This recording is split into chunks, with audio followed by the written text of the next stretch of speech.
Hello, I'm Dr. Leon Stutzman, aka Doc, with another one of these little videos designed to help you to get through these strange days in which we find ourselves, and these yet remain strange days indeed. They really do. How do you discern your appointed time? A generation missed their appointed time. Jesus addressed that generation in John the 4th chapter, the 35th verse, when he said, "Say ye not that there are 4 months, and then cometh harvest.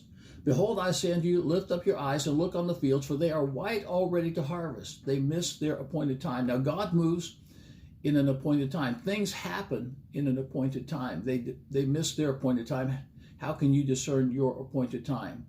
In this passage of Scripture, there are several things that will help you to discern your appointed time by avoiding doing what they did. Number one, they were confined by conventional thinking. They were confined by conventional thinking. Say ye not. Abraham lied to Abimelech. He said to Abimelech about Sarah, "She's my sister." Actually, that was a half-truth. She was his sister. She was also his wife.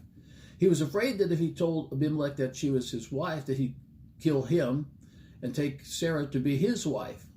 And so he said, "She's my sister."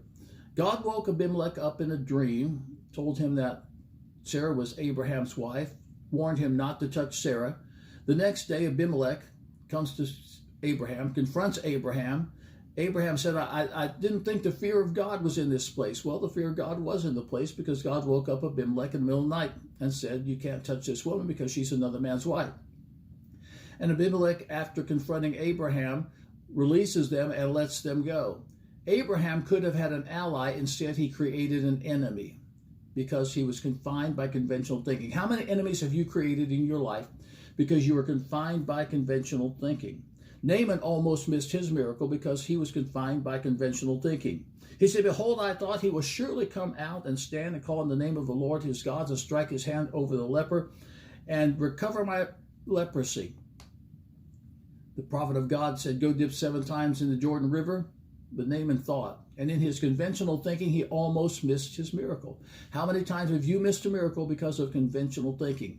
The problem looked too big. It looked insurmountable. How can God do this? And you lapsed into conventional thinking and you missed your miracle moment. Jesus came to shake up our thinking. Let me say that again. Jesus came to shake up our thinking.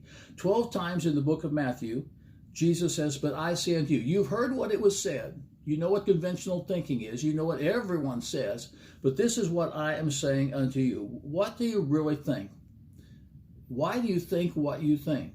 One of my favorite quotes is from Albert Einstein: "The significant problems we find ourselves facing will not be solved at the same level of thinking that we were at when we created them." And most of our problems are the creation of conventional thinking. And the significant problems we find ourselves facing will not be solved at the same level of thinking that we were at when we created them. Why do you think what you think? What do you think? How do you think? Do you really think? Don't be confined by conventional thinking. I was going through the radio dial a few weeks ago, and I came across a radio talk show. I listened for a moment, and the announcer was quite firm in this. He said, "It was reported to me." He didn't say who reported it. He didn't say whether or not it was actually factual, which it wasn't. It was reported to me. We have a generation of people that are raised on "it was reported." They don't know the real truth. They haven't dug out the facts, but they think it must be so because, well, everyone says that it's so. Listen to what the Bible said. 1 Thessalonians 5, verse 21. "Prove all things, hold fast that which is good." Let me say that again. Prove all things. Think it through. Hold fast that which is good. Conventional thinking will keep you from your appointed time because it will keep you stuck. Here's number 2. Keep you stuck in the status quo. There are 4 months and then cometh harvest. Everything is continuing as it's continuing until harvest time gets here. We're in the status quo. A generation died because they were satisfied with the status quo. I'm speaking of the generation that came out of Egypt. They died in the wilderness because they said themselves, Exodus 14, verse 12, "Is this not the word that we did tell you in Egypt, saying, let us alone that we may serve the Egyptians. Let us stay in the status quo." We are living in a time of change. The status quo no longer is. It may appear that it is, but the status quo no longer is. And if you're stuck in the status quo, you're going to miss your appointed time. I'll pick up on that Wednesday. I'm Dr. Leon Stutzman, aka Doc. This Sunday at Aspire Church, it is going to be powerful.